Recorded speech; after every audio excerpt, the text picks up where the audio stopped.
Hey babes, Pinkle16 here. I'm doing this on this channel because I just do not care. See, I don't normally barge myself into certain circumstances that don't involve me and people just lash out about it. But here, I have been involved in this, so I feel like I probably should say something about it. I'm gonna sit on this page for a little bit because it's the only thing I can really use to describe. I used this story as an example on my main channel. The very first ranty video I made, where I basically outlined this particular story as an example as to the simplistic understanding of fans in this community who have unrealistic expectations towards those they consider idols because of what happens at the end of the story. Now, like, how did I even come across this?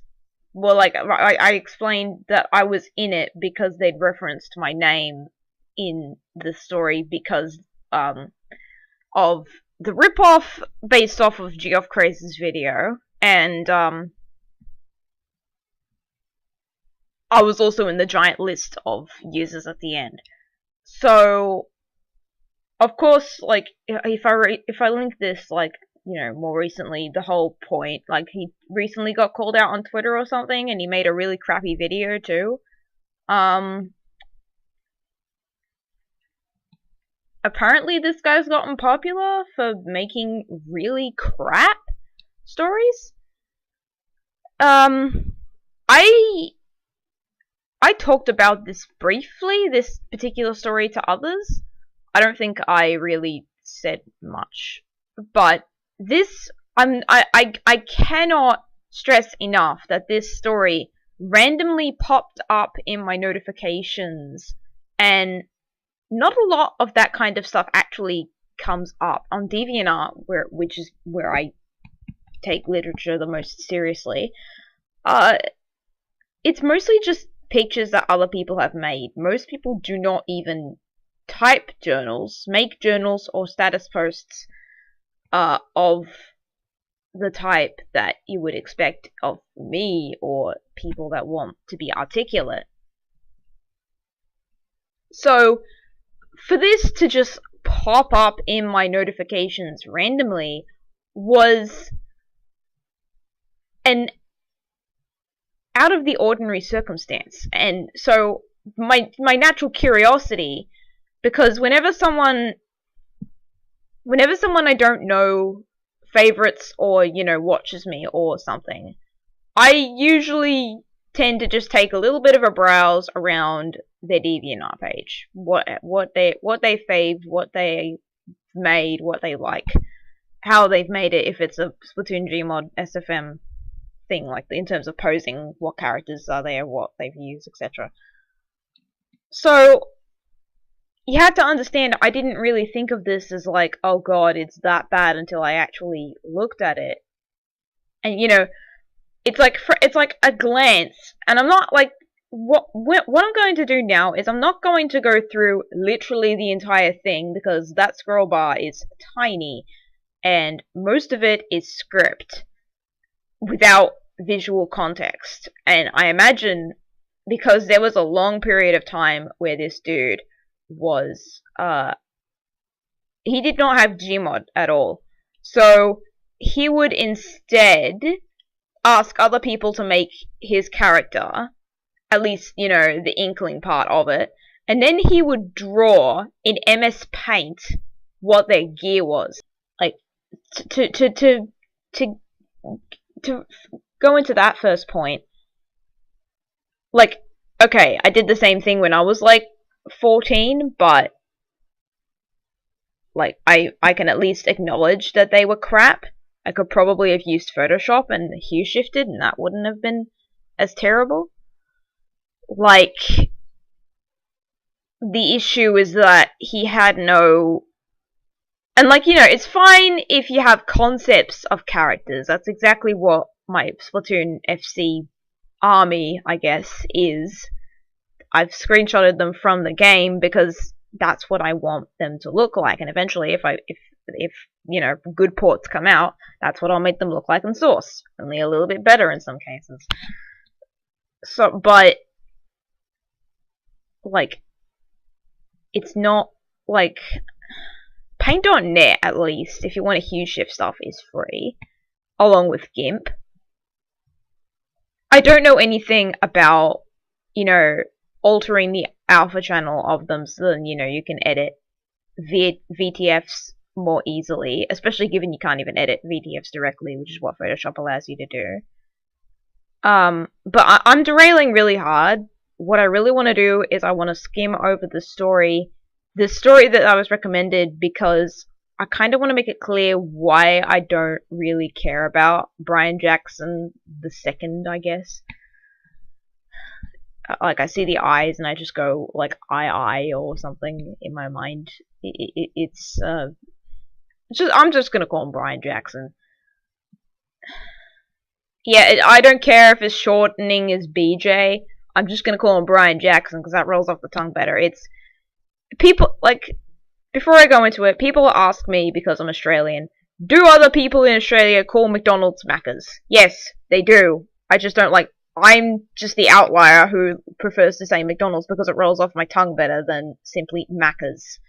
But everyone else does it, so it's true, I guess. So that's my mentality here as well. I don't care if his shortened name BJ is shorter. Brian Jackson rolls off my tongue better. So, the Garden Cave, which, like the first thing you notice about anything he types, and I'm just highlighting a random portion of the story here because his English is so hard to read, and this is partially why I'm not going to go through the full thing, because trying to read this kind of English is really hard when, like, you're old enough to be able to spot the difference.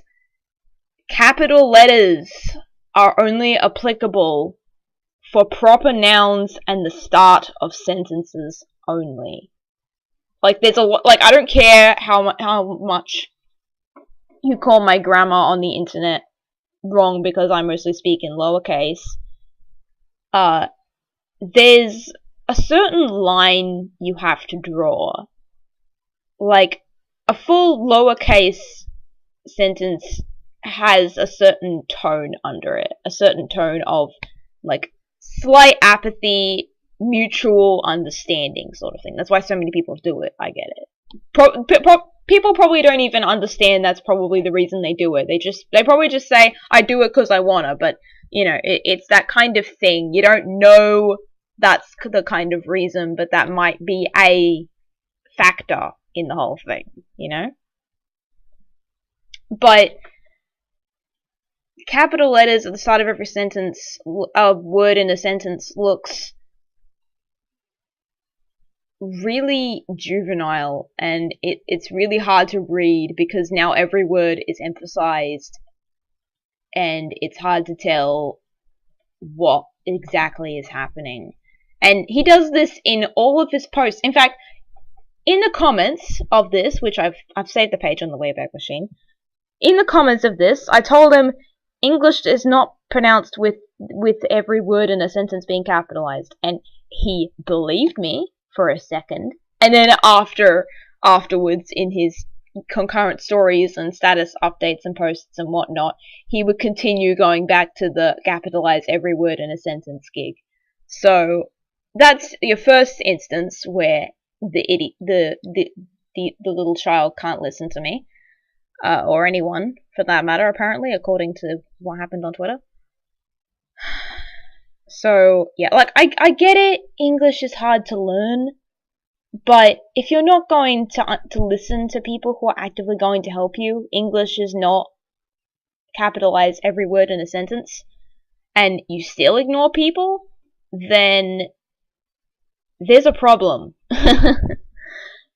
Because, and you're still continuing to try and speak English, you know? Like, if it was something that you didn't really care about, like if he was continuing to speak another language, whatever language he's fluent in otherwise, like, and he didn't care about English, like, that's fine. Like, with me with Japanese, I only care about the syllables, and there's no real reason for me to learn much more. But I know the syllables, at least, like, how each symbol looks and such.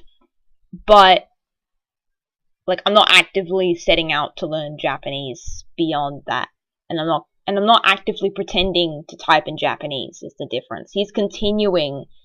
I mean, you can look at his Twitter. He continues to type in this broken English and still refuses to learn the difference. So there's a little bit of a difference there between, you know, being intellectually disabled and such, and legitimately ignoring people. So like, Richard Drive, I assume, is what he's calling the street of his quote-unquote house. Like, his house. Like, the issue I have with this already, like, the splattastic, like, Richard Drive is... It sounds like something you would experience now. Like, it sounds like a street you could find today. Like, you could find a street wherever, you know, in an English-speaking country, mind you. Like, let's assume America, because it's very obvious this is being set in America. Let's pretend in America, like, you could probably find a Richard Drive. I don't know if there actually is one, but I'm pretty sure you could. That's troublesome. Like, I don't even mind if people state that they're in Inkopolis somewhere, because, you know, that's vague. They don't have to worry about the place's specific location. Like, all you need to really, like, you don't really need to specify, like, you live at this place. And it's kind of, like, the whole implication here, the whole implication of this, because we're in, you know, a Splatoon fan character thing, is that these are Inklings. These are Inklings being used as avatars over a slice of life person thing. And I have trouble with the fact that this is based around the Inklings being there rather than just people. And it's not just a problem with him, but it's very, very problematic. So, at the Splattastic residence, like, we're trying to drive it back to Inkopolis, but you've already destroyed that by having Richard Drive there at all. It's like, what? So, you know, basic, now he's in his room, whatever, talking. Are you sure you two can't cancel your dentist appointments? And, okay, that's fine, like, whatever. Like, okay, if I'm silent, like, I'm probably reading, and then I'll comment on it in a while if I, like, encounter something really bad. Like, the whole thing is, but it's it's looking for those few diamonds amidst the whole pile of gems of nastiness, I suppose. Just occurs a toothache from beating too many Jolly Ranchers. I had to look this up before I started the video, because Jolly Ranchers aren't sold here, at least to my knowledge, because I haven't seen them ever in years, but they are a hard candy, and it's on the packaging that they are hard. You would have to be dead stupid to not know. Like, because I read a little bit of this. Like, it's yeah. I'll go back up to it in a moment. Like, why did I bite on? Like if from eating too many, you know, fine. That's just your generic kid being stupid from eating too many lollies thing. Lollies, candy. I don't care. Lollies is how I'm gonna say candy. So, yeah, that's your new knowledge for today. I'm not actually meaning girls. So. Like, she's generic sugar, too much sugar crap, fine. Like, but then down below it's like, she bit on them, and, like, I don't actually have them, but, like, when I last, because I did tell this to someone and he read, like, this very brief bit, I'm gonna continue going down further, but he clarified that they're hard candy, and you know it's on the packaging, but they're basically like, to my understanding, because they're not sold here, they're like boiled lollies or boiled sweets. Basically, you're supposed to like suck on them, not bite down on them. I think like you suck on them enough that they lose their shape and all that, and then you can bite down on it, like basically like a lollipop or something, but it's in the shape of a candy wrap thing, lolly wrap thing. I'm interchanging because I feel like it. So there's apparently a garden party. Okay, I'll tell you guys will be a little late.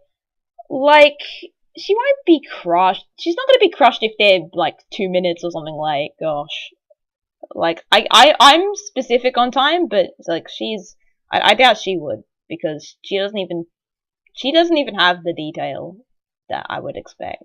Because yeah, I know what Emily he means, and her ragdoll posing is holy crap.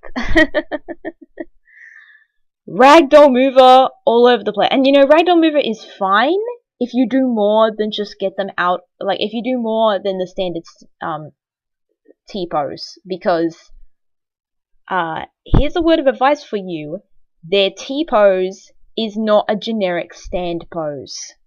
It's not. You can look at the Inklings in the game, take a look at how their legs are bent, their arms are bent. I'm not asking for you to look for specifics. Heck, go and stand up yourself. Does it look like how an Inkling does, minus the arms when it's T-pose? No, it doesn't. Because the Inkling's legs are the same angle and are facing straight, no natural bends and such. And if we're talking relatively human anatomy, which they pretty much are, minus a few details, they are not soldiers. You can put a bit more effort into posing them. And her, I've seen it because it pops up on my feed and other people's favorites all the time. She could do a lot better by not having them look like soldiers all the time. So anyway, like that's really derailing. So like I don't really care much about Emily either. So she hung up the phone. The doctor was doing this is the thing. The doctor, like this is a rip off of the Geoff Crest 60. If anything, it's just splicing the quote unquote video into his fan fiction. Like, imagine if this was an animation. This would just be the part where you would splice in Geoff's video and then cut straight back to whatever the hell BJ's thing is doing. Like, this is literally word for word the video that I linked in that rant video. I recorded it so then you could understand what the hell I'm talking about, but I'm pretty sure you can look it up as well. It was just Geoff Craze animated my Gmod Inkling and used it as a dentist. And that's also what annoys me. Doctors and dentists are not the same thing. You don't conglomerate them into the same thing, because they are not. Both of them are like medical experts in a certain field, but they are not the same thing. A doctor can do a different thing than a dentist. Like, you go to the dentist every year for something, but you can save a doctor for different types of issues, like, well spaced out. They are not nearly the same thing. So, like, because it says immediately in the same sentence, examine his teeth.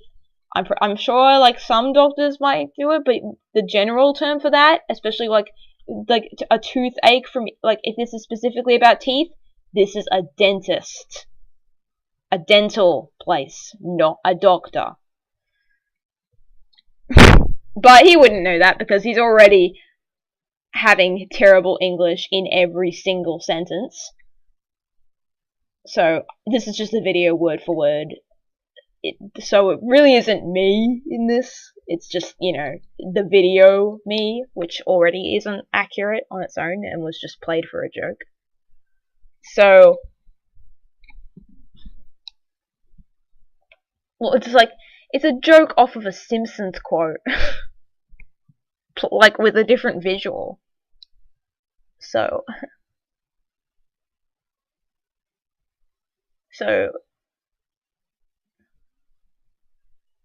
like, see, like, I'll highlight this. Hold on. This is literally just the video. Like, there's no need for this to be here. Like, you could even just link the video itself. Like, then this happens. You don't need to type the whole thing out. Okay, I got rid of that. I told you can't bite on them. Why does she need to tell them? It's on the packaging. Look up Jolly Rancher on Google Images, and it literally says on the packaging they are hard candy. Why does Christine need to tell her that? That's grade A stupid. It's right there. Oh, I must have bought the wrong candy. Do you have eyes, Jessica? I'm pretty sure these people are not this stupid. Like, that kind of thing gets on the news and then is mocked because of that. Like, this is so ludicrous a problem, you could hardly even see it. It is on the wrapping, the packaging. They are hard candy. At this point, if you're not seeing it, it's your own fault. It's not even hers. It's not even she that's supposed to tell her. It literally just look at the packaging. If this is supposed to be Jolly Ranchers in that world, if they are literally Jolly Ranch, and again, branding of a current day object again in this supposed Splatoon world that are using Inklings as avatars, like, the issue would be solved, in my opinion, if the Inklings were not the focus of this, but it's so implied by everyone's avatars and crap, and, like, the characters that are in it, that it's just your generic SM64 Persona Inksona avatar crap, and this annoys me when I see it related to Inklings, because obviously, I'm not seeing the Inklings, but I understand that this is about the Inklings, because who else would it be about? Like, would it just be the random people? Draw them up, no, they're the Inklings of whoever it is, and just whoever it is gonna end up. I wouldn't even be surprised if he did make a video about this, but I'm not going to. I'm going to read what I saw. Well, skim read. I can understand it pretty well. Barring the fact that it's so broken in English that it's harder to read because of it. And then, okay, we all got surnames here. Apparently, I'm asking for them. And now he calls it a dental room. What was up here then? Like, does proofreading not exist in this? Oh, well, obviously proofreading doesn't exist in this guy's brain because of the English of this entire. But obviously, proofreading in general doesn't exist in this guy's brain beyond that, because why this and then this? This is like, stop. What was that all about in there? It's a long story. Come in, I'll tell you all about. In a real world scenario, assuming, Homer was my quote unquote patient before this, why would I need to tell these two unrelated people the story of another dentist appointment? Like, you would literally sum this up to say something like, that was just a difficult appointment for another patient. You did not. It does not need to be a long story. It really doesn't. Realistically speaking, the dental person would not be this personal with you, you know, in a realistic circumstance. I don't care, like, whoever's related to the family. When you're doing a job, long story, doesn't cut it at all. So, close the door, appointment happens, you know, and then back at the residence, now Jerome's playing Call of Duty online on PS4 and stuff. Your stereotypical child playing Call of Duty. This happened in the movie and I didn't like it. So he's playing, and then BJ comes down and finds it and asks for him to go, and then Jerome's like, I don't want to play. I don't want to go because I want to play and kill this dude that's happening and such. And then BJ's like, I don't want you to do this anymore. So, I mean, that's obvious. So the BJ then turned the console off, and he's like, what the hell? I was about to bust a thing in his ass. Look, I don't care. And look, and I'm about to kill your PS4. It's like, do you even know what day it is? You could have let him know what day it is if it was that important beforehand. Today is his party! Her party and crap. How was I supposed to... Oh, apparently he's marked it on the calendar. I don't pay much attention to the calendar, bro. Okay, well, BJ, if he supposedly didn't... Jackson, if he didn't pay much attention to the calendar, then why put it there? For him. Okay, fine if the calendar's a good reminder for you, but tell him while he's playing his Call of Duty if he's, you know, if he's marked it on the calendar. Or, you know, about an event that's about to happen in a couple of days, instead of reminding him literally while he's playing the game. And if he's playing the game all the time, well, you know, I'm pretty sure he sleeps. Maybe catch him when he wakes up or something, and then tell him then, you know? There's your problem, blah blah blah. She invited us to the party, and she needs us to pick the vegetables so we can start harvesting. This is, you know, the start of the plot. Blah blah blah. And getting revenge. This proves his point, numbskull. Man, screw your revenge. Blah blah blah blah.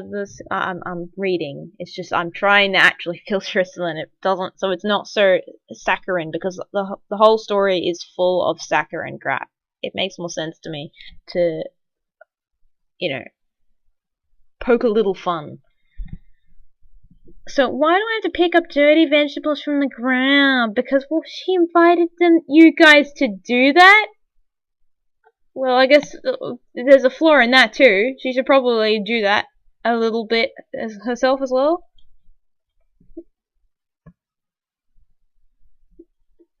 Blah blah blah. This is good. This is good advice, actually.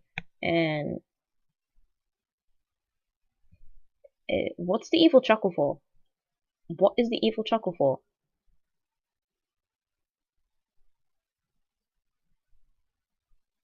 Like, I can imagine, in the place of evil, you could have put a soft chuckle, or something like that. Soft chuckle, quiet chuckle, because he's obviously not being evil there. He's trying to grab Jerome out of the house. So... And then Brian Jackson grabbed him and took him outside, and then he screamed for mercy. No! Well, you know, like, at this point it's fine. You know, generic life advice, get out of the house more often. And then he's like, he's just dragging him along now, and then they're in the car, and, oh, apparently they're just there. Like, again, you could have taken some time to warn him beforehand, apparently. You have plenty of it. And then Tanuki's driving, and then, you know, Emily was there, and the Squid brothers. See where this is going? This, again, see how this is going to bother me a lot? Because they're specific, splatastic residents up there, Squid brothers. This is so clearly implying that this is a quote-unquote Splatoon thing. So, when I think Splatoon, I think the Splatoon lore, which says Splatoon happens 12,000 years in the future with some, you know, correlations to some present day elements, but not all of them. And here, this thing is, it's just present day America with Splatoon characters as the avatar for your generic teenager. And like, I wouldn't mind if it was a generic teenager, but not an inkling. Do you get where I'm going with that? If I haven't stated it like 3 times already. So, we're ready to go, blah blah blah blah, fighting. Okay, this is just normal now.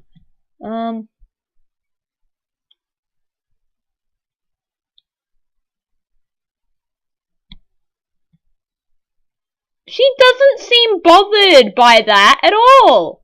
So, that point up there about how she's going to be crushed, she obviously isn't.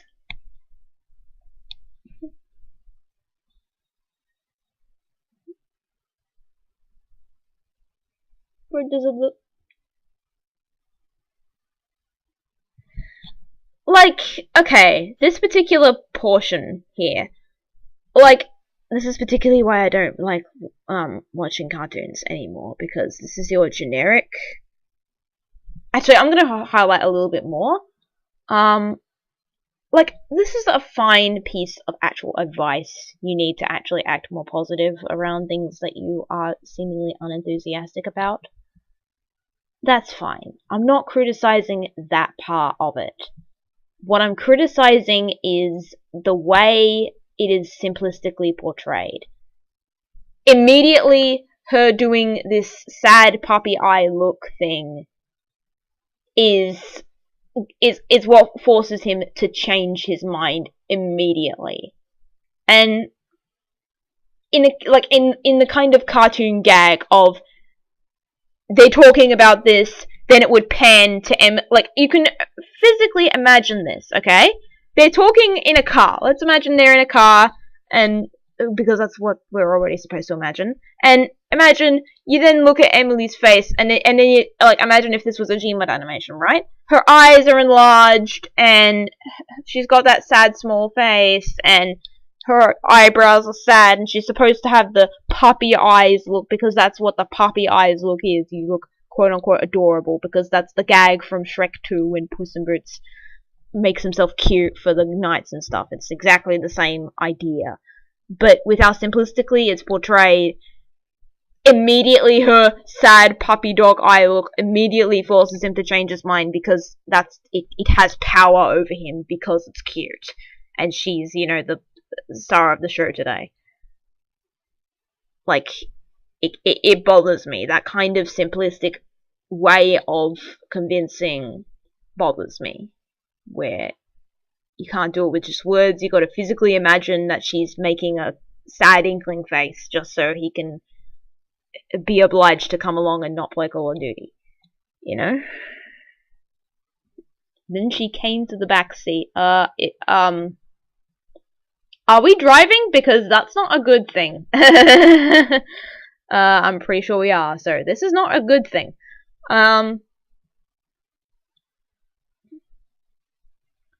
So, blah blah blah, it's, you know, back to normal. It's like, she's doing this hug because she's like, yeah, I want to be all the happy, cute person, and, you know, I'm gonna hug you because I like you, and now I'm happy that you're actually going to agree with me or something. Even though, you know, what she's doing in the context of the situation she's in is pretty dangerous. Okay, she's not driving, but that's pretty stupid. She could just lean back. Whatever. Hit the gas. You could just say they started driving. Again, present day, Squidward. I know there are cars. They are in the background and such. But again, the whole way this is worded is your generic cartoon. It's your generic slice of life cartoon full of spliced out bits and pieces of other ones. So they'll hit the gas because that's what you say in an American cartoon for children. And it's so simplistic it bothers me. So 35 minutes they made it to the garden. Some people are already there. Okay, how many people are in the scene? 1, 2, 3, 4, 5, and 6. You've got way too many characters in one scene, buddy. It's like, where's Emily? And again, Splotastic. This is the fact that it's supposed to be Heavy, Lizzie, Agents Blue and Orange. These are clearly supposed to be characters in a Splatoon animation, so do not try and tell me these aren't Inklings. And that's what bothers me. I'll see a story, it's a generic cartoon with Inklings as skins for characters that might as well have been interchangeable in literally any other cartoon. So, like, they'll be here, and oh look, they're here now.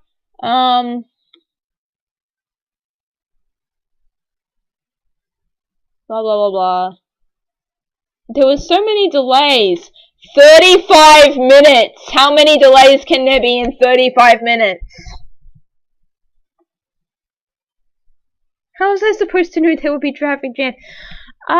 Okay. Sometimes, because personally my family lives in Sydney and I don't, we have to commute there a little often, and sometimes actually we go a different route so then we can avoid the commotion. But traffic jams are not that short, and especially how many delays.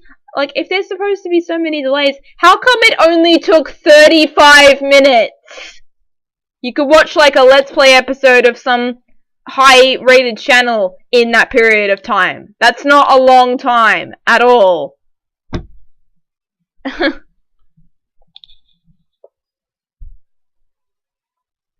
Because it's Friday, dude. Every Friday there apparently is.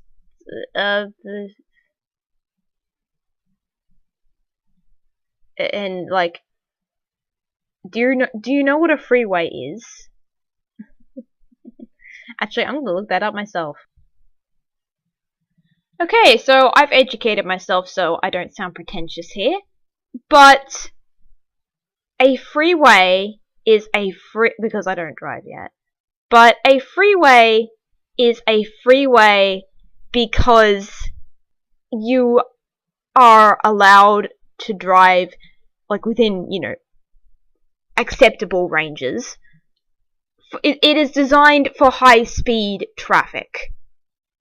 Like, okay, if there's so many people in this universe, okay, fine, overpopulation problems.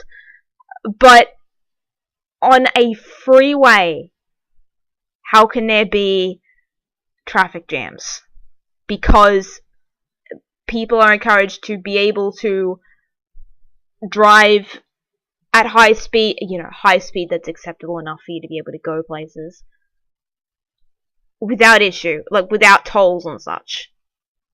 I don't drive yet, but you can easily look up freeway, what is it, and you will get your answer within the first couple of results. Please do not use words you do not understand. Which is exactly why I looked it up. In case I don't and I sound pretentious myself. That's what he should have done, but obviously he can't because really, really crappy English. Well, gee, thanks for clearing that up. 35 minutes. You don't have a traffic jam in 35 minutes. You don't. Traffic jams are a lot longer. Make a trip a lot longer than 35 minutes. Anyway, I'll stop harping on it now. Unless, something else pops up that, relates to it. Well, geez, thanks for clearing that up. Sure you were. Now, I'm pretty sure that's obvious at this point. No one needs clarification that actually speaks English. Except you. So, I think we all know why we're here. Well, wouldn't you have told them the reason why you're here, Miss Host? Ooh. Done it by 3 o'clock on the dot. Well, whoops, don't be mad if they end up getting them done at 3:02. Oops. It's not gonna happen. Not a minute after. Oh dear. Don't be that strict. So anyway, she just doesn't want them to be too late and all that. I get that. Don't be this ridiculous in real life. What are your orders? I want all the vegetables picked up and cleaned up by then. Literally, listen. Also, apparently there was supposed to be more characters in this scene, and they haven't even spoken. Flower, Agent Blue, and Orange didn't even appear in this scene here. What? Why did they feel the need to speak nothing? Actually, monitor the amount of characters you put in your scene, and if all of them have something to actually say, and if they have a reason to be there. Why do Flower, Blue, and Orange need to be here if they don't need to say anything? You don't just put characters in the background for flavor preference. You do it if they have a reason to be there, because any actual person needs a reason to do something to actually, you know, contribute to whatever it is they want to do. So, anyway, so instead of what are your orders, she could have said something like, okay, where exactly do we have to go? Like, obviously in the garden, but where in the garden? That would be what the implication of that kind of... Like, this is rough. I'm pretty sure I could understand you could probably put this in a better light, like make it more fleshed out. But, like, I'm just saying, what are your orders? She says, and I want all the vegetables picked up and cleaned up by then. That is her order. That is her order. She wants all the vegetables picked up and cleaned up by 3 o'clock. So Emily tells them to do specific things, blah blah blah. They're all like, okay, this is fine, this is cool, all good, yeah, blah blah, this is a long list, okay. And the 10 squids, again! This is... I'm not gonna keep harping on it, but it's like, squids! Get it? So, the gang is still working in the garden an hour later because they're still working, apparently. They're like picking out cabbages and stuff. They're all doing what they're supposed to be doing. You could have said that instead of making 4 sentences of exactly what they're doing, even though she does this in her thing. They are all doing what they're supposed to be doing. There could have been a better sentence than 4 sentences of what we literally just learned. So, anyway, everyone's having a great time except Jerome because he was moaning and blah blah blah blah blah blah blah. And Blue only decides to speak up now. Okay. I guess Blue is like shy or something, and it's like blah blah blah.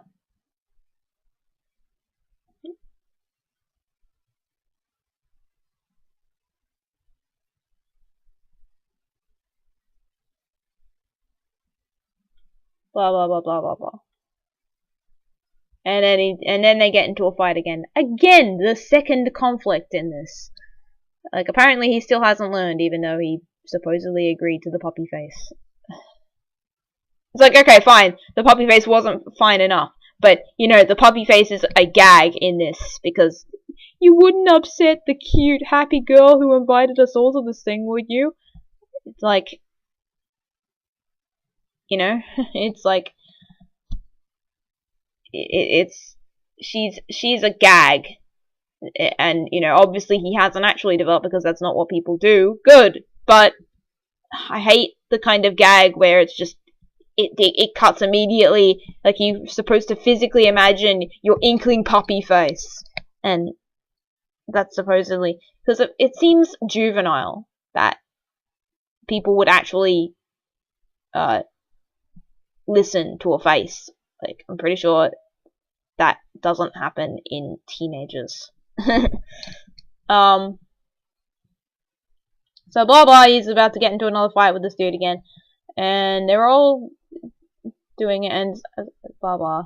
Okay, I'm gonna go back to reading so that I don't, you know, start stammering at every single line. So,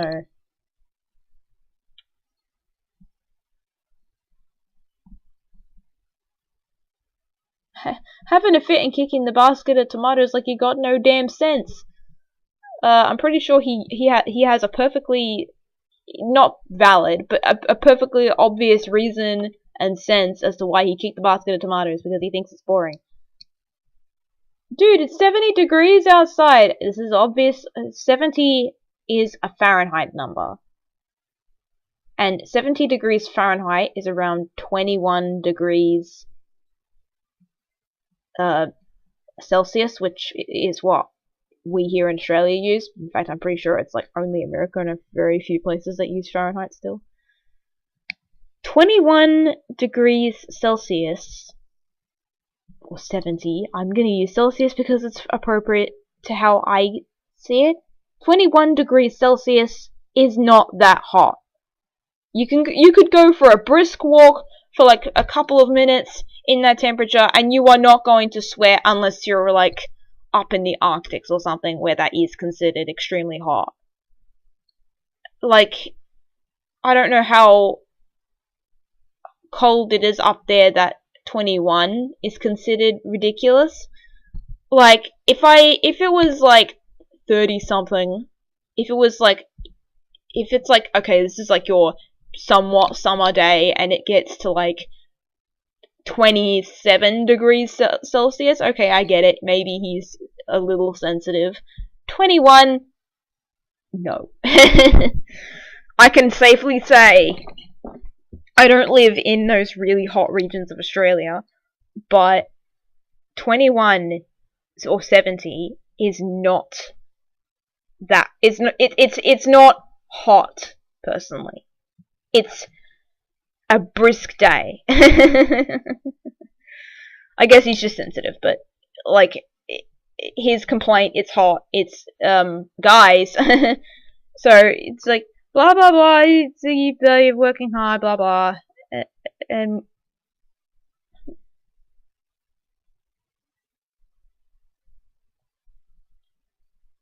blah blah. Your generic stuff. Like, even though I'm reading this while skimming over this, it's a fine message. At the same time, it's hard for me to really take it seriously because the idea is extremely ludicrous. Of course, yes, he's angry because he wants to go back and play the game. But it's beyond that, though. Jerome, at this point, is a stereotype.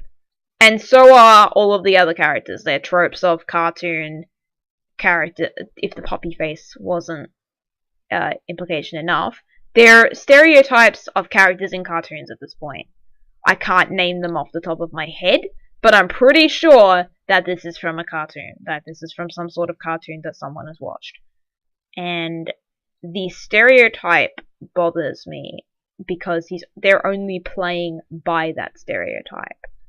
I'm not sure exactly what he's watched, mind you, and I don't know if I could really point to specific examples because it's very tropey, very heavily tropey. And I don't really want to say I use TV tropes names for these sorts of things because I don't. They're not catchy enough. But I can point out the general what I think this is happening sort of thing. So blah blah, have a positive attitude and such. Like, again, I don't mind the advice. The advice itself is fine. I don't like the stereotypes of the story. That's what bothers me. Because I'm trying to get invested in these characters and it's hard because they're just cardboard cutouts. This guy is a kid who's annoyed by the heat and doesn't like working and wants to go back and play games and be a stereotype, and this dude is like, oh, he's the straight man to this guy's stupidity, you know? Jackson is Jerome's straight man, and it bothers me. And like, Emily is your generic cute girl, and all the others are just your generic crowd. They just have the special names because that's who he knows in this world. Not that they are actually Heavy or Claudes or me or anyone that's actually happening. So, then BJ then puts physical assault and blah blah. And then Emily's crying, and Heavy's like, blah blah. That's not a good scene in actuality, but these are cartoon characters, so Heavy and Emily are not really Heavy and Emily. So, and then it's like, blah blah, you made Emily cry. Well, how'd I do that? Dude, I'm pretty sure you can do some self-reflection yourself and figure out how that happened.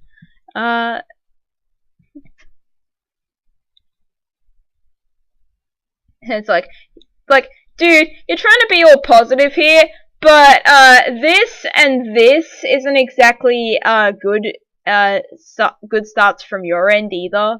Like that wouldn't be the way to calm down a situation like this at all. In cartoon land, it'd just be considered normal slapstick that would be a moral lesson to the kids watching, but these are not good things.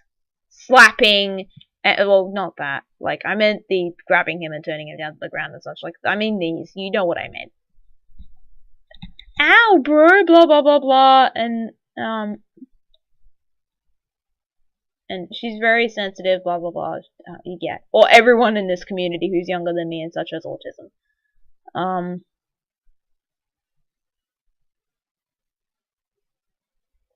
She's crying because... Exactly. Blah, blah. Like, any actual person would be able to figure this out, but because it's a cartoon logic we're using here, it's far harder for a cartoon character to tell these sorts of things, and it's not what people would do.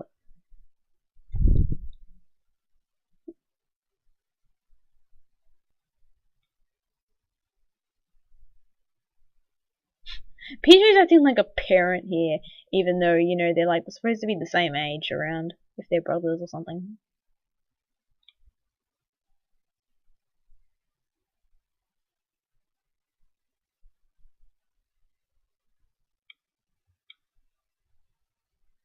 So did it go? There's a word there, it's called alright, or okay. So did it go? Of course it went.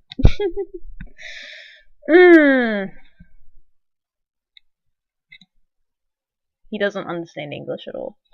Blah blah, alright, fine.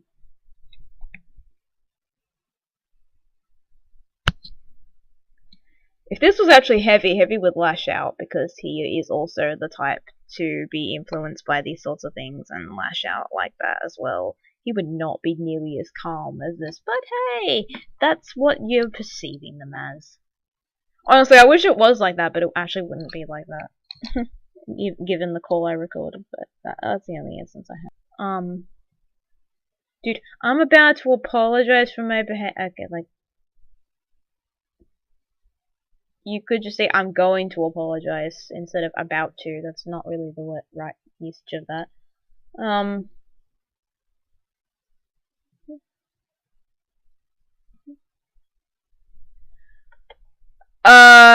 Why do you need to emphasize this? You have said she's upset about 3 times before this. You do not need to, she was sitting down on the ground, still crying. This, like, at least if you're gonna say she's still crying, you don't need to make the sentence this long still. Don't. It's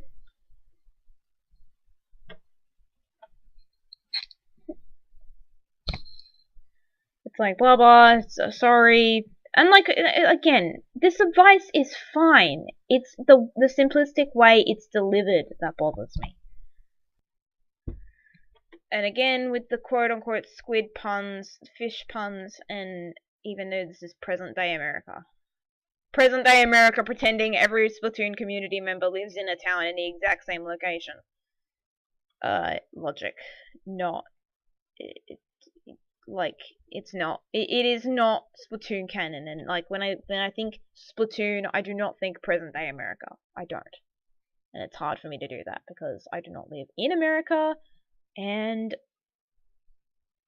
like real life does not have these sorts of things. Like, of course, people go outside and such, but people talk this kind of thing out. People are supposed to understand already. Well, and he turns in like a second.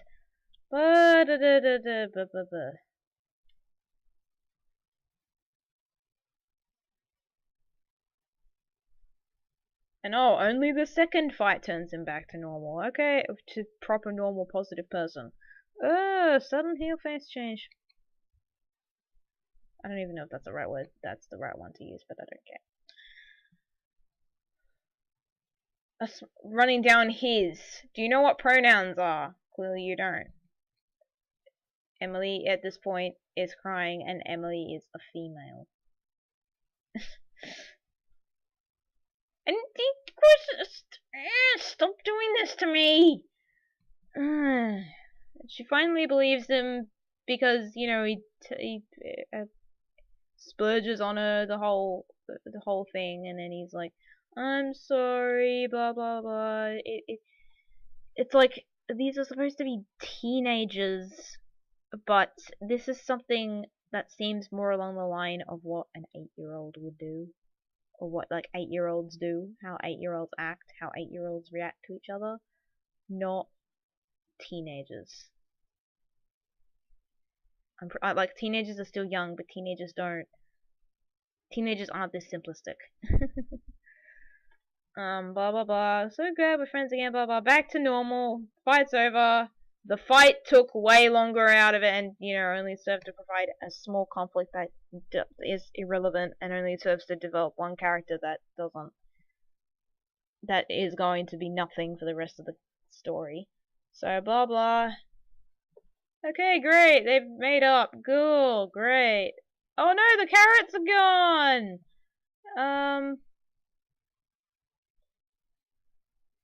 Well, apparently the unpicked carrots are going through into the ground, and something's taking the carrots. And he's like, "Oh no, get the vegetables!" And okay, but apparently they go faster because that's cartoon logic. It's too fast for him. Oh no, they can't get it, even though. Oh no, they're too fast for it because now they've let them know that they're getting them, and now they're going to do it way faster. Even though like there's still vegetables in the ground. How are they? How is it suddenly easier to get them through the ground, and why would the soil be that thin? I'm pretty sure if the soil was that thin, the vegetables wouldn't have enough nutrients and they would fall through on their own. Then blah blah, cartoon logic of they bumped into each other because slapstick, haha!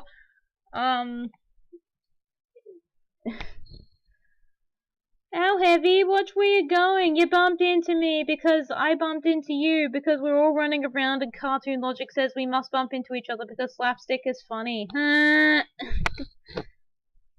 Guys, look, there's one last plant. That was like, I'm pretty sure that it would have fallen down already as well. Oh no, not my special. How many eggplants do you have? There should have been more than one eggplant. Oh no, this is the special. Like, do you see the logic here?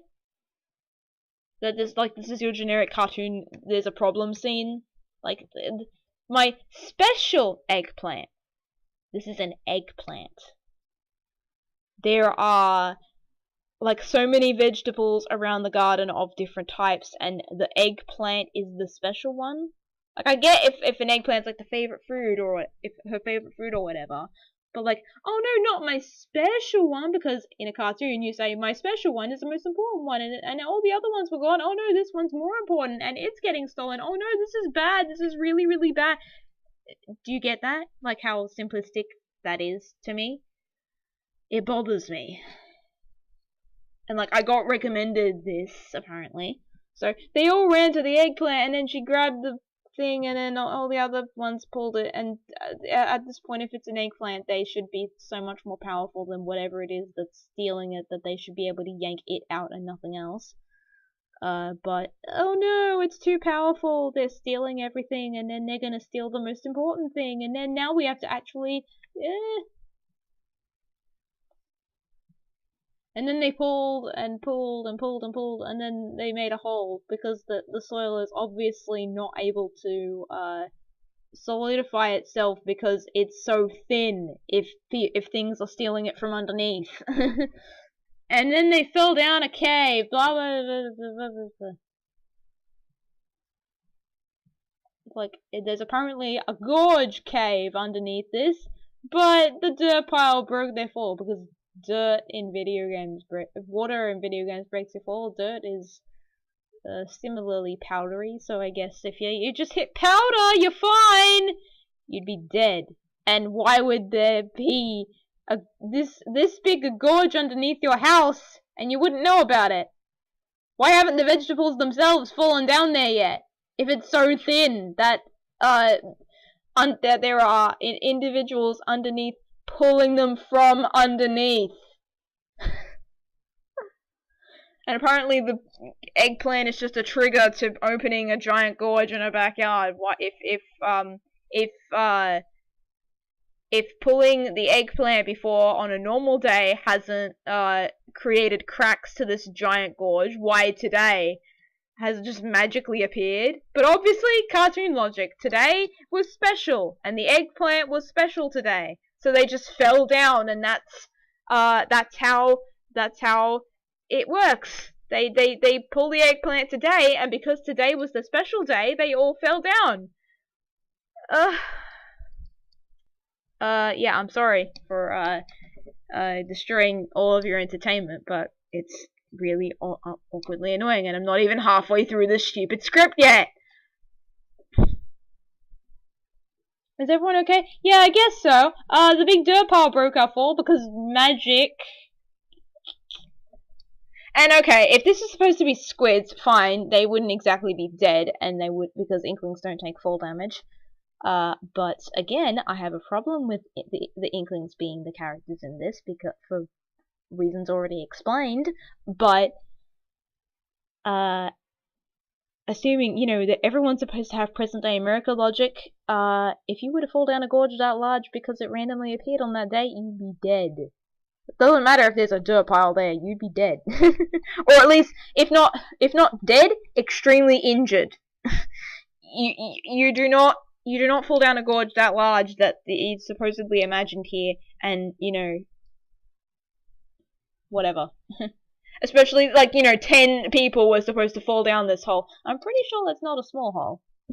They didn't just go in one after the other. They all pulled on it together and then they fell. So the story should end right here. Is everyone okay? Yeah, I guess so.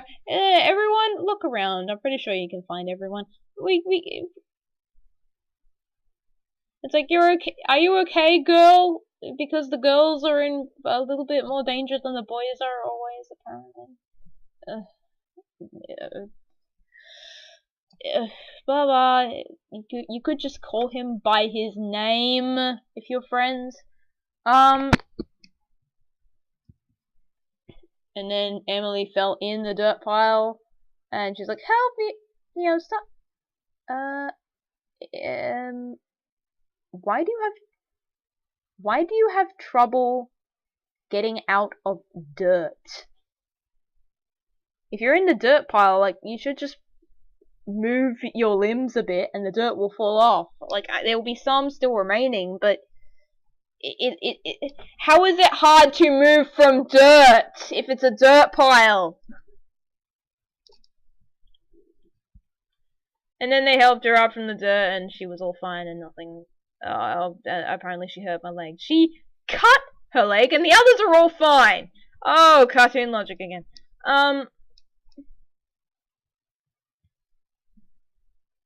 And then they're like, we gotta sit her down. Of course, we see the cut. How did it? What was in the dirt? Was there a piece of glass in the dirt or something? She's crying because she's scared. Okay, we'll fix you up. Blah blah blah. Apparently they have a first aid kit right on them. But why do they need it if they were supposed to be only gardening today? I guess they were worried if they were gonna trip over a weed or something. Okay, fine. But why? How in God, like, cartoon logic, how in God's name would they have anticipated this happening? It's implied they don't, so how do they? Oh no, cartoon logic. And you see why it bothers me yet? I have the first aid kit. We made the first aid kit. I have taken medical class, apparently. if only to make an excuse. It's so shallow, it's hard.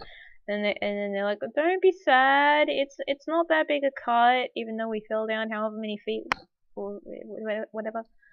You're going to be alright. Blah blah. Don't worry. And apparently, even though she's the host, she doesn't know this. Cartoon logic. Children are the only adults in this world, and also simultaneously the only children in this world. Blah, still doing it, blah. She's like, it hurts. It's normal, blah blah. Pain is normal to make sure you're healed and whatever. Then, blah blah blah. Still stuff and, healing. And blah, yay, now she's okay. And it's like, can you stand up and walk? I'm pretty sure if it's a cut, she can still walk. It's okay, fine, she's still there. It's like, obviously, like, okay, when I was in school, I used to fall over a lot, and I would end up with a bleeding knee or bleeding elbow or quote unquote or the like. I could obviously still walk. I mean, obviously, from a fall that large, everyone should have broken their limbs. And, you know, why the hell do they have bones if they're supposed to be inklings? Again, another point as to why they should just be generic teenagers, and then I wouldn't be so concerned as to why they aren't, like, they should all have broken bones instead of not having broken bones. But if it's just a cut, in this cartoon logic, they fell down and all they got was a cut. A cut! You can still walk! Have you never fallen over in school or something? Have you never have you never fallen over, tripped over even? Those are usually not serious. If the severity of the situation is like that, she's not in that dire of a strait. I guess if this is the first time she's tripping, okay, fine. She's allowed to have the reactions she's having in this scene of crying and worrisomeness, but she can still walk. She's not in that amount of pain. Yay, I'm walking! I'm pretty sure you're fine. You only got a cut. Miraculously, all of you are fine except her, because we gotta pad it out somehow. And then she's all cute, so she's gotta give you a hug and kiss and stuff like that. So, just to make you love the character because she's cute. She's the cute girl in this whole thing. Ugh. Like, she's saccharinely cute. She's a 9-year-old who only listens to, like, My Little Pony DVDs. Which I was once. And then later abandoned for video games. You're welcome, blah blah blah, now they're good. And then Heavy's like, oh, there's something in the cave. Well, obviously you fell down, you have nowhere else to go. Let's take a look. Hopefully we can find the missing vegetables. Cool. Let's do that. And then the light moves, and then blah blah. And then saw that it wasn't no ordinary cave. You fell down how many feet to get here, and you now decide to write that it's an out of the ordinary cave? Gosh! How thick do these characters have to be to only realize now that this isn't an ordinary cave? You guys didn't just walk into this through your backyard, that there was a cave, and then you walked into it, and then you realized it. You fell down it. How do you not know until now that it's an abnormal cave? Just, ugh. Obviously, like, this would be like it's obviously as a narrator, and obviously fine, like, the narrator is trying to convey the situation that they felt, but obviously take a moment to think, like, this is supposed to be present day America half fused with cartoons, and they fall down however many feet or whatever to get to this cave, and like obviously the vegetables aren't here because whoever it is stole them, and they climbed up however far to grab them and then leave. And they pull on it, they fall, she gets a cut. Oh, suddenly now it's an abnormal cave. They've stumbled into a vegetable mine. Oh, so a vegetable mine. That description makes me think that this cave is filled with vegetables. Okay, was Emily just not, like, on normal days, not garden parties, and, you know, she's growing crops, was she just so thick she did not see these vegetables falling down through the ground before? Why is it suddenly an issue now? Why didn't she suddenly go, oh, not again, instead of, oh no, this is happening? Gosh. Anyway, this is no cave. No crap, buddy. Oh my god, it's a mine full of vegetables. That's why your vegetables keep disappearing. She never mentioned that before. She acted like this happened for the first time. Obviously, the implication, cartoon logic, they're stealing your vegetables. Logic, if the soil is so thin that the structure of the soil is not strong enough to hold the weight of vegetables, they would obviously fall through. A plant, or whatever, a plant needs structure to grow. That's why, like, your basic plants in school, you raise them in a pot. You don't just raise them in a pile of dirt, you raise them in a pot. And most of the time, most of the soil you walk on a school ground, as far as I'm aware, is usually strong enough to be able to grow that kind of thing. And especially if she's doing this more than once, she should have maintained her garden a lot better so then the soil wasn't nearly as thin as it is, apparently. And apparently, like, obviously the implication is in this universe that apparently the miners, that the stealers, the thieves just come up, steal the vegetables every so often and then run off, because that's the current thought of the moment. But they should have just fallen down here. The vegetable mine should have just only existed because of her own incompetence, not because of random thieves that exist underneath because they found these vegetables for some reason. And, you know, the thieves are going to be revealed to be later to be actual people, even though they should be, like, fictional animals in the circumstance, because that's the only reason why there would be anyone underneath the ground stealing vegetables.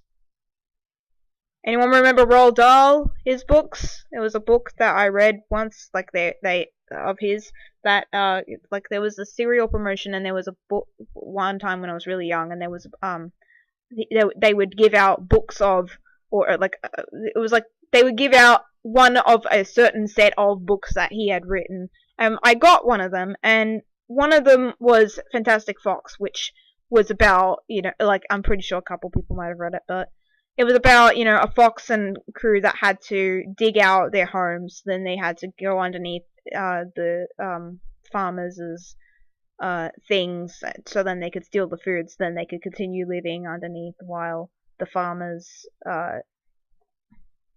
you know, had no idea. You know, the farmers tried to dig for them, but they didn't, like, crazily, but they didn't actually manage to do so, and the implication, you know, is that they died in the rain.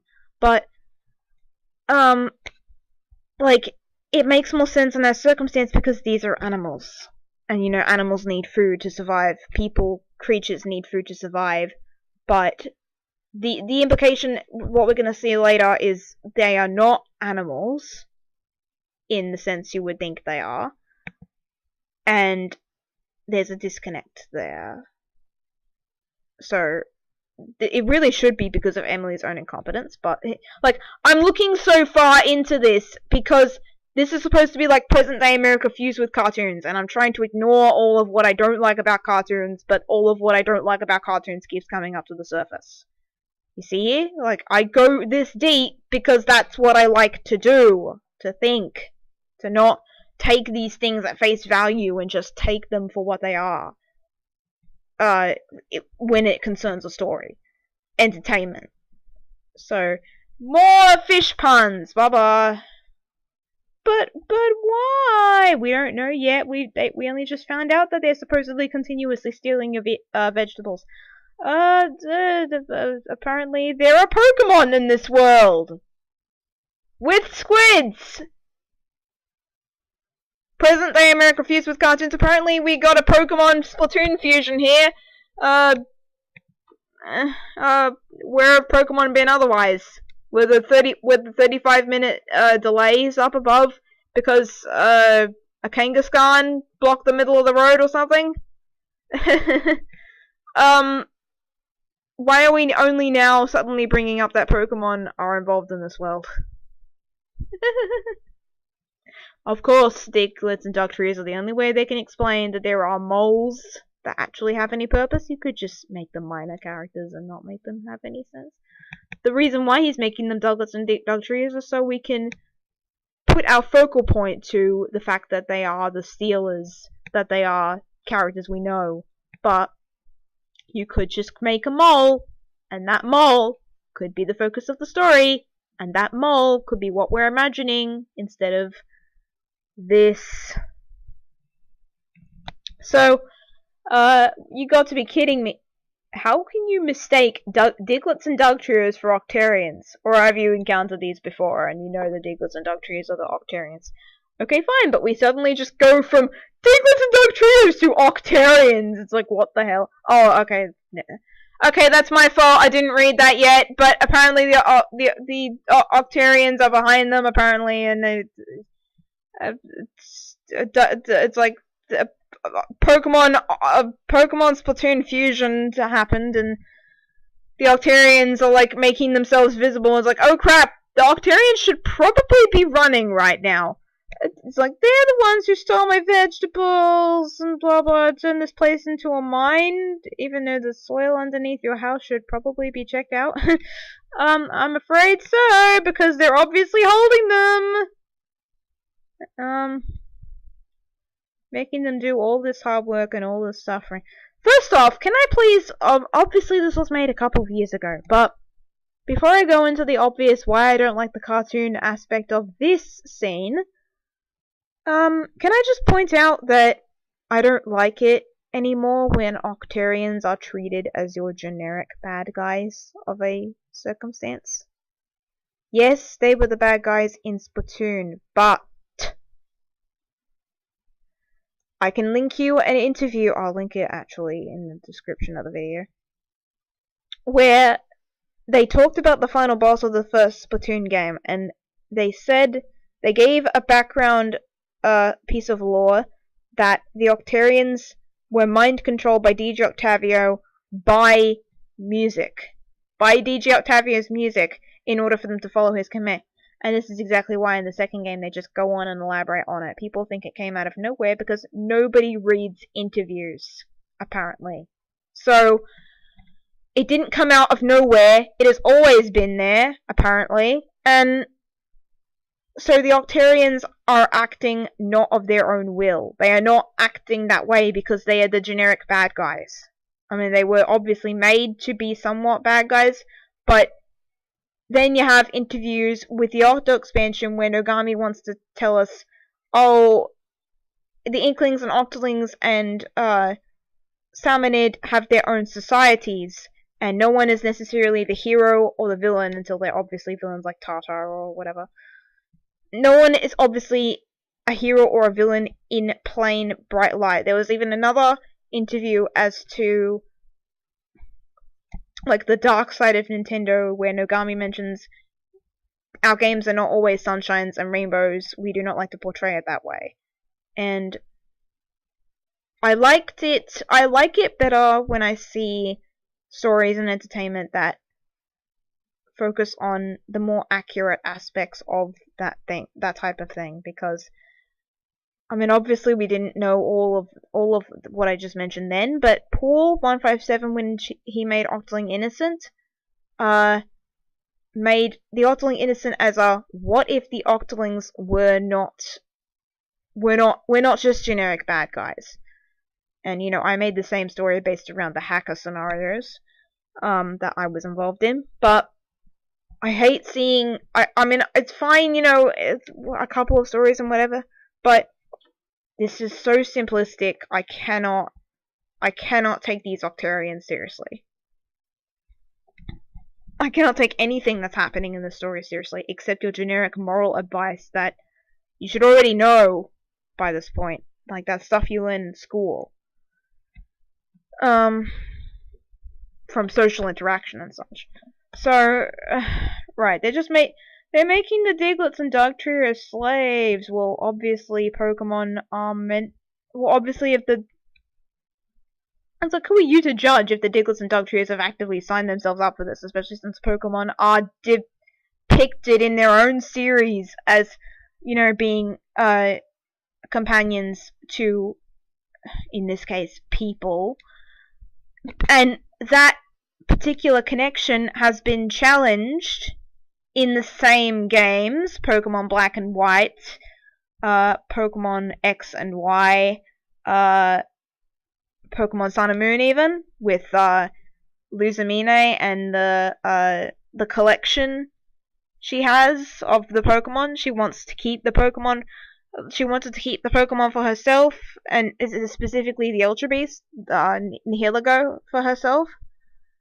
The series repeatedly challenges these themes, and that the Pokemon are fine doing whatever the hell they are because that's what the game is about, and you gotta play it that way. But, like, who are you to judge they're slaves when you've only just seen them for 2 seconds? Not only, like, you've seen them for 2 seconds, they're Pokemon!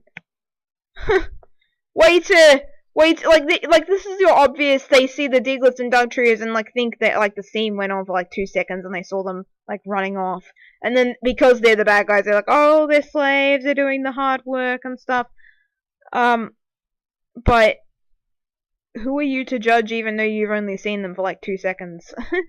Or, like, 5 minutes. They make me sick by looking at the Octarians!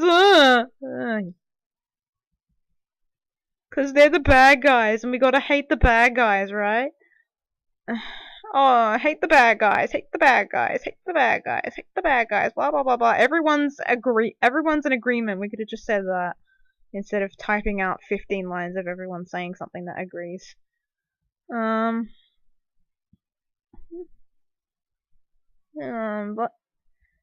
by the way, apparently, like, according to the end scene, like, the Diglets and Dugtrios just go away and they don't really care. It's like they're just faceless and nameless people in this situation. They can't really say their opinion on this. They're just, oh, we're the slaves. We'll just take this at face value. They're slaves. They are slaves, and you gotta actually say they're slaves. And destroy the garden cave. Obviously, you.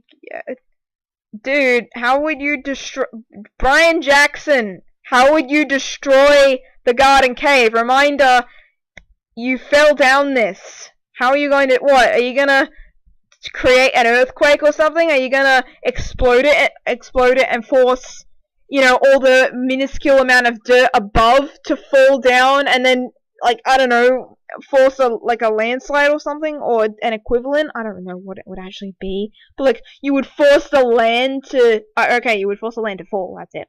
You would force the land to fall, and then you would cause problems on the roads and such, and then it would be on the news. Local street just falls down into the... I'm sorry if you're already typing a comment, don't look so deeply into this, but I'm legitimately trying to make sense of this, because I read these stories, I think of that kind of thing. It obviously doesn't make sense to me. So anyway, continuing on. That's a brilliant idea. Let's go down there and kick some Octarian butt. And do do what we said we were going to do. And get your weapons ready. You didn't bring any! We're just gonna pull them out of hammer space, because we're anime protagonists now. We have hammer space all around us, and we can just pull out whatever we feel like whenever it's convenient. Oh. God help me.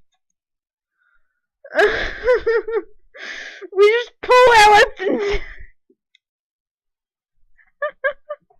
out from nowhere.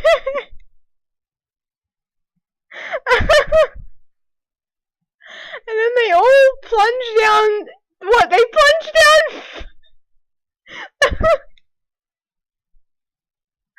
I'm sorry, this is just so ridiculous. We plunged down to the garden cave, even though we're already in the garden cave. There are more Octarians than what we saw and they killed them all. I'm only halfway down the script!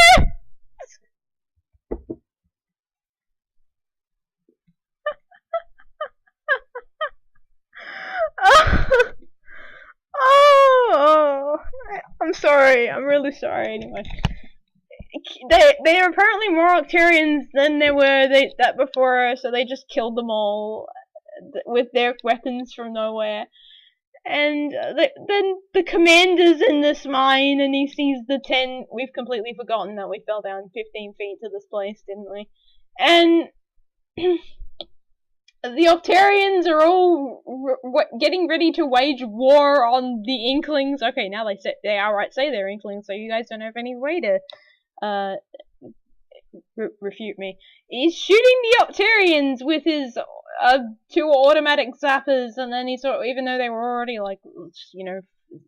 zapping all of them, you gotta emphasize now that he's specifically fighting them with the zappers. We're gonna have more company. There's 10 of you. How can? Oh wait, there's apparently more Octarians. The Octarians just suddenly multiplied, and apparently they weren't in the mine beforehand. They just anticipated that they were gonna wander through this mine and then immediately find out, oh god, the Octarians are down here. With diglets and crap. I got an idea! Now do you take down the reinforcements, even though they're supposedly already killing so many Octarians? They apparently still need to know that they gotta take down the reinforcements, even though they're already doing that.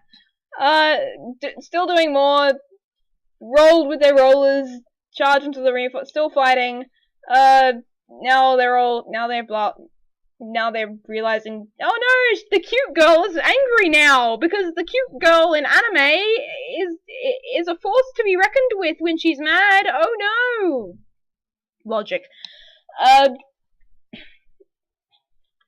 And then screaming, even as I type this, blah blah blah blah, still fighting, and then the Diglets and Dugtrees are in prison. They could dig out of their prison cells, but logic doesn't exist to these things, so they're stupid. And apparently, we gotta really emphasize that they're actually slaves. That Brian was right, and they're actually that they're actually in captivity, and that they actually hate this, because the hero can't be wrong. So we're gonna save you, and then they cheered, because the hero is never wrong, and they still continue to fight them, and then, I don't know if I can hold them off any longer, because I've been fighting so hard, and now I'm finally reaching my anime point of peak limit.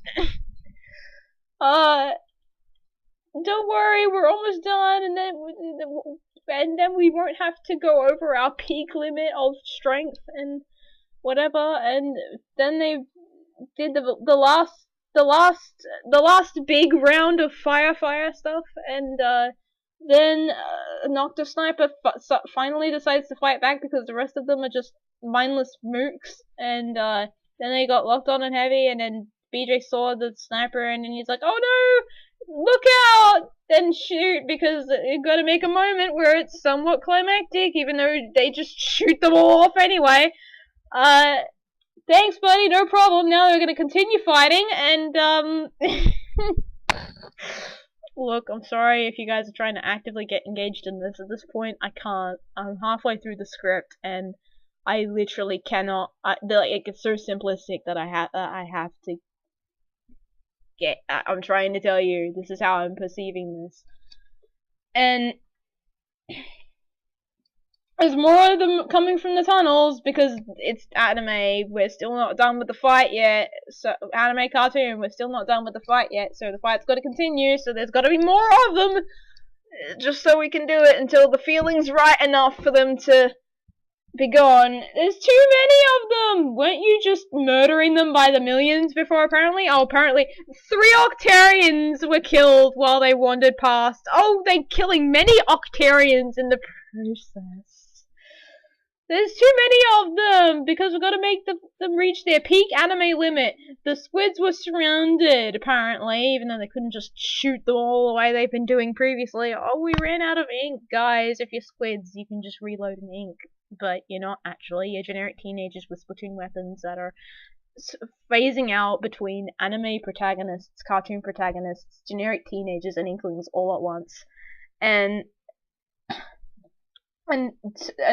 because this is the big bad guy tactic of surroundments, we're surrounded. This is gonna be the end for us. Ha ha ha ha. And then Spider, because he's the miraculous anime hero because he's the founder of the Splatoon community's popularity, he comes down with his machine splatter. The gun has a name. It's the Heavy Splatling, and he comes down and then mows them all down because the anime protagonist, who is the idol in this circumstance, is the most powerful. For some reason, because I look up to this person, therefore they must be extremely powerful. More powerful than hundreds of Octarians surrounding them, even though they were more powerful than all the Octarians surrounding them like 10 minutes ago. Yeah, it's Spider! Hallelujah! He's here! And he's like, let's use his catchphrase from his videos, right? And then he starts whipping out the Octarians along with several idols that they like because now suddenly these people are more powerful than the 10 squids that are in the group. You make it seem like BJ's the only one down here, but he's actually not. It's just BJ and his 15 voices that can't do anything because the plot said so. And you guys came! Now there's 50. How many characters are there in the scene? There were 10 before? 1, 2, 3, 4, 5, 6, 7, and 8. So there are now 18 characters in this scene, minus all the mindless Octarians.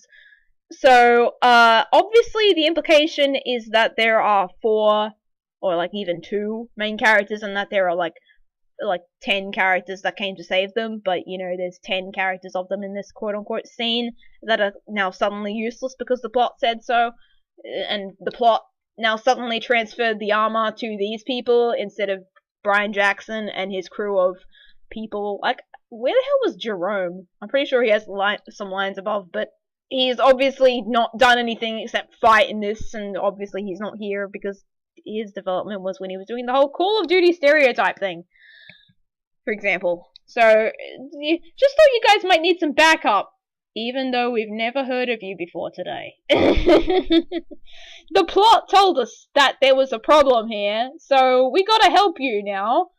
And it's like, thank you for doing that. Thank you, plot armor, for making sure we didn't die again.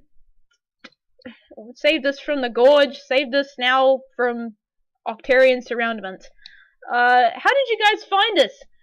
We saw the big hole just out of nowhere. We were just scrolling by your house casually with these dudes, and we'll just follow it because we were told by the plot that apparently something's happening down there.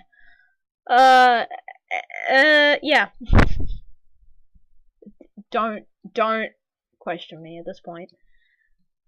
And it led us here to this cave mine, and that's where we find you. And we're here to give you a helping hand because the plot told us to. We're all just saying the same thing for like 15 minutes. Yeah, okay. It's like, why are you all here? And you could have worded this better. We were here because they were still. We're here because these things were stealing our vegetables, and then we decided to act like heroes to rescue the Diglets and Dugtrios. Like, okay, can I roll back on my nonsense? But, like, do you kind of get... See the flow of the story? We were in the yard, and then we're just pulling on the eggplant, and then, you know... Like, you know, the healing scene is pointless, because, you know, Emily is now not injured anymore.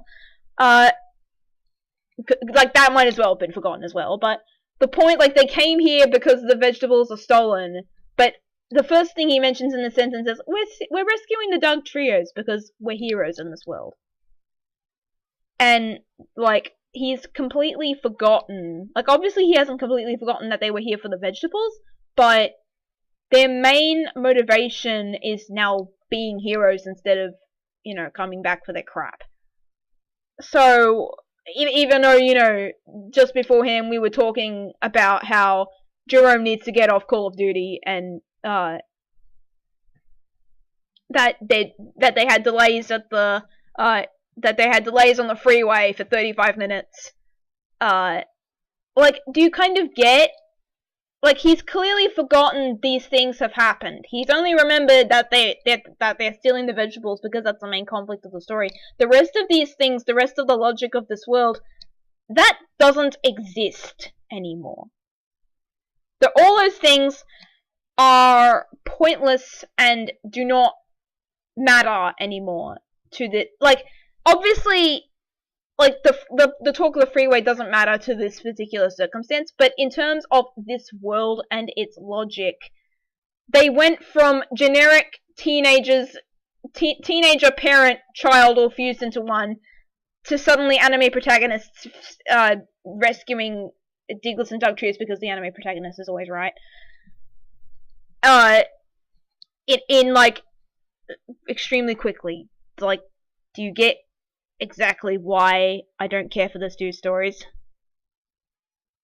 Like, this is trademark cartoon plot. I'm pretty sure you could rip this from the studios of whoever's making an actual cartoon at the moment, and it wouldn't be much different.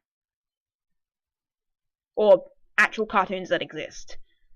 And I again have to stress that bothers me. So anyway, oh, that's rough.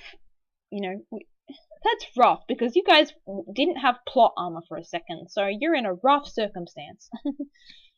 It's like, you all got quite the adventure. We gotta destroy the cave. Dude, you're underneath the floor, but they don't, like, here's the thing. It's not over yet. We still gotta destroy the cave. Like, at this point, he's jumped the gun to, they've fallen down a hole to, they've suddenly entered a magical dimension and they need to destroy it. This doesn't exist in their current world, yet at the same time it does. It doesn't exist in their current world because it's a cave they need to destroy, but it also exists in their current world because it has vegetables and it's underneath the garden. Like, do you see the giant hole there? They came here because they stole the vegetables, but now we gotta destroy the cave because cartoon logic. You destroy the cave, the vegetables aren't gonna fall down there anymore, and happily ever after. But again, this is supposed to be like half present day America, half anime cartoon world, and with those present day America elements is only to tell things like Richard Drive. We've got cars, we've got Jolly Ranchers, we've got dentists. Somehow, if only to make our characters' motivations obvious. But this cave doesn't exist in the same plane of existence as the garden does. Except that the hole is the entrance to the other dimension, apparently. But even though it's supposed to be right underneath, and right underneath that would cause problems. Because they fell down here. He didn't say there was a portal, they just fell. But he's forgotten this. It's like, he's in the mind of the moment. The thing on the characters' minds at the moment are the vegetables. Nothing else. which isn't the way really to tell a story. So it's like they keep seeing more enforcements. Oh no, why won't they give up? And then now the plot arm has been taken away from all the big dudes. So now there's just 18 characters, probably like 12 of which are unimportant to the scene. And they're like, oh no, they're gonna kill us, blah blah blah blah blah blah blah blah. And then Emily and comes out with her anime special what do I want to call it at the moment? Special power of finality, where the final big power, she reaches out for her Kraken on the roller, and then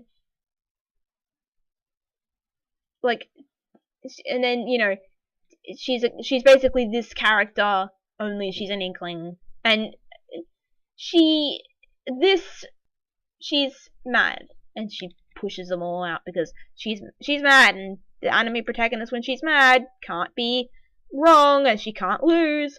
And that comment before, oh, don't make the cute ones mad, now everyone's forgotten that. Whoever was there before, they're just not gonna comment on it ever again. That's just, they comment on it once and that's it. Don't make the cute ones mad. And Jerome finally speaks, but then they just keep on coming. How many Octarians live down in this mine, and how could it have been so quiet? Obviously not what they're going to elaborate on. It's like, we have to destroy the cave, and blah blah blah, and then it's like, Jerome, now we gotta work together properly, and see, we're brothers, even though we fought before, and I had to drag you out of Call of Duty, now we're gonna work together, because it's the anime moment where we gotta prove that we're, that we're actually brothers, even though, this could have been done so much better. And it's time to use the big one. Oh no, not the big thing, because the big thing is what we only use in big circumstances. Like this one. Because that's what cartoons do. And then it's like, we have no choice. We have to blow up the cave. Only then will they stop attacking, because they'll be buried underneath. But by what? By dirt? Why hasn't the dirt from above already fallen underneath them then? Why hasn't the dirt been eroding away at their fortified defenses and then already, buried them underneath? Why have they planted this specifically? And also, why wouldn't they have a way out? They had to, if this is underground, obviously, he didn't think too far into this. If they're underground, they had to dig to get here. Obviously, there is a pathway somewhere that leads from this to probably a tunnel somewhere that leads all the way to the Octarians' base beyond this. But this is the Octarians' base. The Octarians are your generic bad guys. They're not the Octarians, even though this is supposed to be Splatoon. But obviously, he doesn't care about that. Like, please, I don't care how many times someone's going to tell me don't look too far into this. It's at this point, I was skimming so far past it when I was originally reading it, but I already know exactly how this goes. It's like, we got all the refugees. Now we got to get out of here so then we can save them, and then just push them up to the surface and do nothing. And then it's like, we gotta get everybody. It's time to. It's like, you say 3 names as if they're the only 3 people that are here, even though there was supposed to be 10, and there were 8 other people in there who came after you with plot armor, because whatever. Everyone runs, and then Emily is like, she's still killing them and searching for her vegetables, and then oh no, everything's collapsing. Wait, when did they do this big thing? Emily's like, I need to find the vegetables, and then now they use the big one here. Okay. And then they destroyed the cave, even though if the soil is that thin, everything else should have fallen down and created a ruckus on its own. Big pieces of rocks were crushing the Octarians, killing them instantly. if the rocks were in the dirt before, why didn't they already fall? I don't know. They kill. Apparently, the Octarians are now finally killed because the magic rocks that suddenly appear from nowhere finally decided to appear and fall down on them like any cartoon does. They found it's like, we gotta find the vegetables, but no, we gotta leave, and then the vegetables are dead because haha. And then it's like all the tunnels and the garden cave was destroyed, even though, you know, that should have caused implications for the land above it, but everybody made it down to the top surface, you know, even though we couldn't have just climbed up before, but okay. Everyone climbed up because that's the end of the script and everyone's got to do it, and then it's over. Okay, why isn't the script over then? They rescued the things, and then the Dogtrees and Diglets have nothing to say except, you know, yay, thank you, apparently you were right and we were in captivity, and the hero can't be wrong. And there's no sign of the vegetables because obviously they had to blow up the cave and run out of there.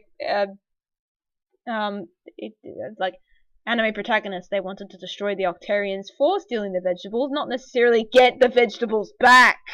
Idiots. Everyone's celebrating because we were heroes that day. Not really, actually. And Emily still didn't see her vegetables in the garden. Well, no, crap, they're not just gonna magically appear if we just lost them. And then she didn't see her vegetables, and she's like, the vegetables are gone, crap.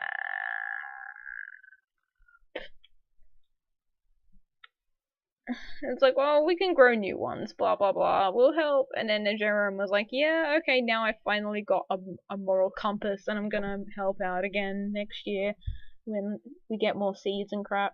And she's like, thanks, but I don't know if I'll recover from this since I'm a girl, and I'm the cute girl, and I think in the moment, and I've lost the vegetables now, even though this is gonna happen a year from now, and I could probably just buy more of this crap from the shop if she is already able to do this. And then for some reason, Callie and Marie just randomly, instant transmissioned down there, grabbed all the vegetables, and then, even though it was a mine of vegetables, and then they're like, oh yay, we got the vegetables back, yay, thank you, you've got the biggest amount of plot armor for doing this, thank you, I gotta hug the vegetables because, okay, can we pretend the vegetables are like her sister or something, because she's obviously this attached to them, they might as well be. Oh, my sweet sister, I missed you so much because I thought you were trapped down there, even though I could have just grabbed some of them off the walls and whatever if this was a mine. And then they're like, Callie and Marie, can you tell us why? And then it's like, we didn't see you at the cave. What? Well, it's a long story. Are we dreaming this?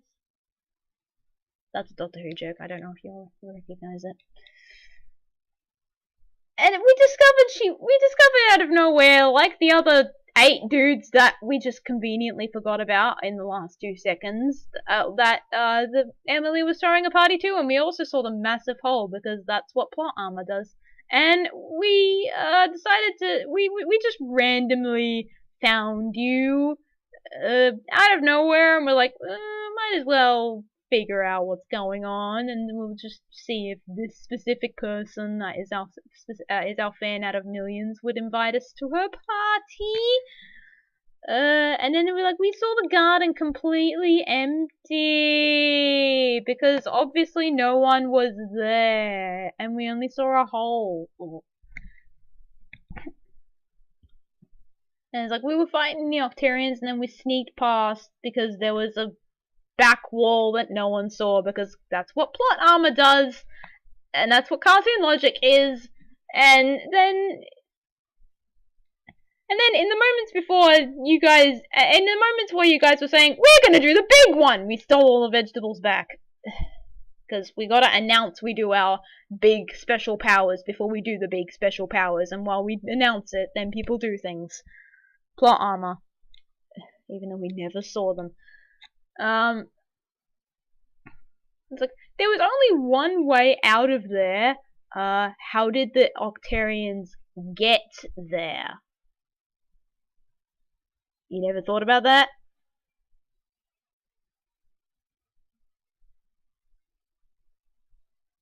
It's like, we got out alive with the sister before the cave started to collapse. Yeah. And that's what plot armor does, because that's not what Marie would say. Even if it were the European Marie, she would not say that. I was like, I don't know what to say. Plot armor hates you guys. It's like, you just saved our party! Even though you could have a party without vegetables. Like, guys, you could just drive to the store. If the store is, like, less than 35 minutes away, I mean, it wouldn't even be that far. The store would be, like, however many ways away, and you guys could just go get a pack of lollies for, like, everyone in the party. Like, I know we're promoting healthy eating, but, for a party every once in a while, especially if this is supposed to be annual, lollies once every year is not going to hurt you or kill you. That's exactly why people have them on occasions like Easter or Christmas and don't have them elsewhere, elsewhen, because it's advised against, but not. That's usually what parties have. Whatever. He obviously didn't think that far into it. They were finding it difficult to breathe because Emily's the cute one and she has to hug everyone, and Emily must hug everyone so tightly that they must love her because she's adorable and all that. Not that I actually think she's. It's like, I love our fans, and it's like, oh, it's the end of the cartoon episode, so everyone's gotta laugh. And then Jerome's like, I've changed, yeah, dude, now we gotta laugh and hug, because that's what everyone does, and blah blah. Happy ending, happily ever after, everyone's, and then late that evening, I now have to tax my brain, Brian Jackson, in 2017, to list every single member of the community I'm aware of in that particular circumstance, even if they're not actually, even if they didn't actually know me, or I don't actually know them, or, you know, they don't act, like, this is just a list of who do I know in this community. All of these people here, I'm aware of every single one of these people here for some reason or another in this community, and they all just magically appeared because it's happily ever after, and everyone's gotta be happy party, for no reason, because, you know, party was held that day, and Emily's the most important person in town, because she's the cute girl, and everyone likes her, and she hugs everyone, and she's adorable, and, oh, thanks, Jerome, best day ever, totally agree, now we totally changed, and now we gotta kiss, because that's what you do when you're in an anime, and you love someone, you gotta kiss them, and then they're all laughing, because that's what you do in an anime and cartoon when you're, you know, done with the cartoon, and then they shared the kiss, and then it was happily ever after, literally, in Incopolis, even though it's apparently, like, Richard Drive, Splatastic residence, and then, that's, yeah, finally, God. And then he's like, oh, the story's kid-friendly, so I've managed to keep it that way. Then, Splatoon Gmod animators like that kind of cartoony nature. Well, you wonder why I don't watch them then! Gosh! It's boring! It is so bland and boring and doesn't make sense! Why do people like watching Octoling Innocent, even though the story is, like, about an Octoling? Because it is full of feelings, emotional reactions, and grey areas. Characters actually have reasons to act the way they do. Characters actually react to things in a more nuanced and fleshed out way. Why do you think people are still asking for things like Octoling Innocent, whereas like others just got like different, while they stay away from the people who gobble up the next cartoon regurgitated crap. Just because it's popular doesn't necessarily mean it's good. People like a thing because it's nuanced. People like a thing because it actually has reason to exist. And I'm going to read this directly as I said it. Kid-friendly isn't so mind-numbingly sweet like how this story is. Seriously, you misunderstand the definition. Also seriously, stop punctuating every word in your sentences. You don't need to do that, and makes you look uneducated in English. Only the starts of sentences and proper nouns, please. And then he types normally for a second, but up above he responds to someone else. I don't care about Brian Jackson II. He writes stuff like this, and it's evident even in his videos. From, the one I saw of someone reacting to it. He only pointed out that it was bland and full of nothingness, but I'm not sure many are able to really point out why. Well, I hope I helped explain to you why that is. I'm done here. I want to stop now.